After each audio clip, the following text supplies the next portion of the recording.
শুভ রথযাত্রা, জয় জগন্নাথ। আজকে রথের দিনে বিকেলবেলায় কী করলাম আমি রোহিণী তোমাদের সাথে সেটাই শেয়ার করলো। বিকেলবেলায় আমরা তিনজনে মিলে বেরিয়ে পড়লাম আমার ছোট্ট পুচকে দাদার মেয়েটাকে নিয়ে, পাশের দাদার মেয়েটাকে নিয়ে রথ নিয়ে আমরা তিনজনে মিলে, আমি বৌদি আর পুচকো আমার সোনাটাকে নিয়ে বেরিয়ে পড়লাম একটা সুন্দর ছোট্ট রথ নিয়ে। ঠিক ওর মতনই সুন্দর ছোট্ট একটা রথ, যাকে সাজিয়ে গুছিয়ে জগন্নাথ দেবকে বসিয়ে নিয়ে ও টানছে। একা একা টানতে পারছে না, একা একা চেষ্টা করছে নিয়ে। সুন্দর করে আমরা বেশি বললাম, ওকে সামান্য হেল্প করে দিচ্ছিলাম, ও একাই টানছিল। আমরা গেলাম, সবার বাড়িতে একটু প্রসাদ দিলাম, ও একটু আনন্দ পেল, মজা পেল। তারপরে প্রভু জগন্নাথ দেবের রথের রশ্মিতে কিনা টানতে চায় বলো, আমি ওরকমই প্রভু জগন্নাথ দেবের রথের রশ্মি ধরে টানলাম। আজকের দিনেই তো প্রভু জগন্নাথ দেব সেই আমাদের মর্তে আসে এবং দুঃখের দুঃখ দূর করতে সকলে মিলে আমরা রথের রশ্মিতে টান দিই।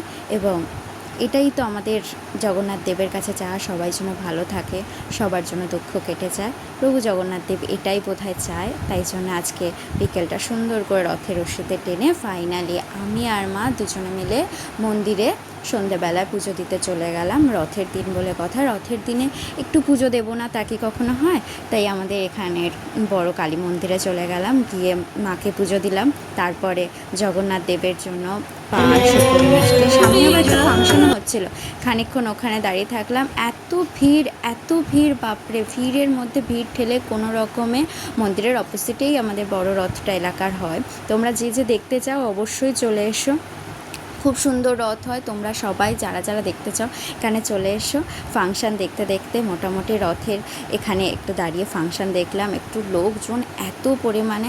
তারপরে পান সুপুরি বিক্রি হচ্ছিলো, মা তো পান সুপুরি কিনে নিল। নেওয়ার পরে আর অবশ্যই তোমাদের কার আমার ভিডিও ভালো লাগে ভিডিওটা অবশ্যই দেখো, আর লাইক কমেন্ট শেয়ার আর ফলো অবশ্যই করে দিও। সাবস্ক্রাইব করতে ভুলো না, কিন্তু অবশ্য ফলো করতে ভুলো না, অবশ্যই ফলোটা করে দিও।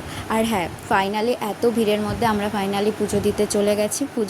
পুজো দেওয়ার লাইনে এত লাইন, ওখানে প্রসাদ দিচ্ছিলো, প্রসাদ নিয়ে পুজো দিয়ে ফাইনালি আমরা বেরিয়ে এসেছি। তারপরে মেলার মধ্যে আমরা ঢুকেছি, মেলার আকর্ষণীয় পুতুল এবং বেলুন, আমিও একটা বেলুন কিনে নিয়েছি।